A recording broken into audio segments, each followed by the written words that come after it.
Hello viewers, আসসালামু আলাইকুম। গ্রামের বাড়ির মাটির চুলায় আজকে কি রান্না করলাম দেখুন। সম্পূর্ণ গ্রামের অথেন্টিক রান্না। আশা করি আপনাদের রেসিপিটা ভালো লাগবে। যদি ভালো লাগে আশা করি লাইক করতে ভুলবেন না। দেখুন বন্ধুরা, গ্রামের হাট থেকে গৃহস্থের লালন পালন করা দেশি বড় সাইজের 2টা মোরগ নিয়ে এসেছে। আমার ভাই আর ছেলে মিলে মোরগ দুটো জবাই করে নিয়েছে।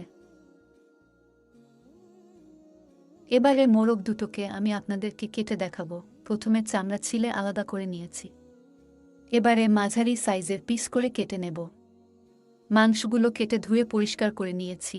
এবারে মশলাগুলো এক ঝলক দেখিয়ে দিচ্ছি। এখানে আছে পেঁয়াজ কুচানো, জিরা ধনিয়া একত্রে বাটা, আদা বাটা, রসুন বাটা, তেজপাতা দারচিনি এলাচ পরিমাণ মতো, রসুন কুচানো। এবারে মশলাগুলো দিয়ে দিচ্ছি।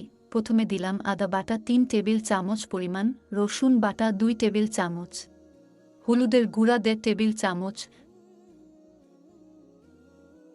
মরিচের গুঁড়া 2.5 টেবিল চামচ পরিমাণ, লবণ 1 টেবিল চামচ, একত্রে ধনিয়া ও জিরা বাটা 2 টেবিল চামচ, 3 টেবিল চামচ পরিমাণ সরিষার তেল। এবারে সমস্ত মশলা মাংসের সাথে ভালোভাবে মেরিনেট করে নেব। এভাবে সমস্ত মশলা মাংসের সাথে ভালোভাবে মেরিনেট করে 10 থেকে 15 মিনিট রেখে দিলে মাংসের স্বাদ অত্যন্ত সুস্বাদু হয়। মাংস আমার ভালোভাবে মেরিনেট করা হয়ে গেছে।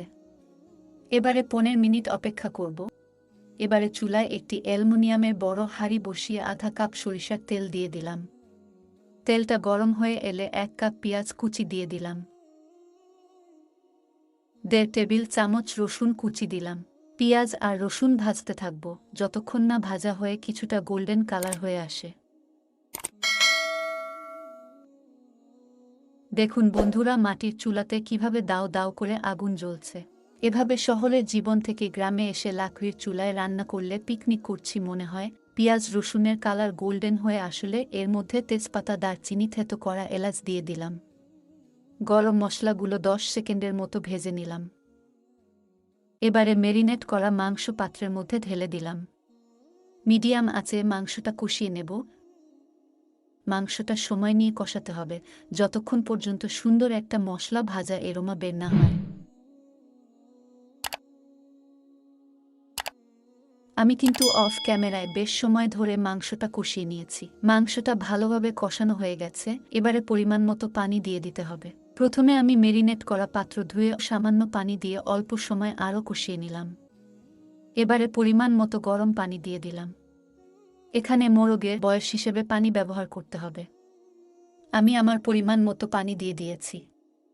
এবারে ঢেকে বেশ কিছুক্ষণ মাঝারি আঁচে রান্না করব। আপনাদেরকে প্রায় 20 মিনিট পরে দেখাচ্ছি কেমন হলো আমার দেশি মোরগের জাল কারি। ফ্রেন্ডস, আমার রান্না হয়ে গেছে। এবারে ভাজা জিরার গুঁড়া দিয়ে দিলাম। দেখুন কালারটা কত সুন্দর হয়েছে। বন্ধুরা, গরম ভাতের সাথে দেশি মুরগের এই ঝাল কারি কিন্তু বেশ জমে যাবে। কেমন হয়েছে নিশ্চয়ই আপনাদের মতামত জানাতে ভুলবেন না। ভালো লাগলে লাইক কমেন্ট সাবস্ক্রাইব করে নেবেন। সবাই ভালো থাকবেন, সুস্থ থাকবেন। আল্লাহ হাফেজ।